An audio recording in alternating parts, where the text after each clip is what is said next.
আলামিন ভাই নাম বলুন সুমন ভাই, তারপরে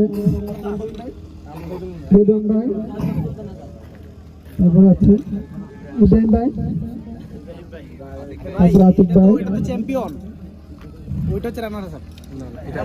আতিক ভাই, তারপরে আছে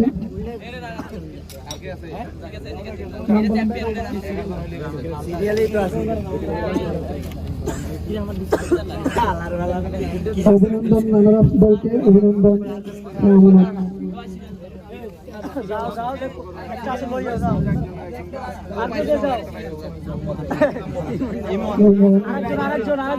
আসেন আসেন আসেন আসেন, তুমি নাও সবাইকে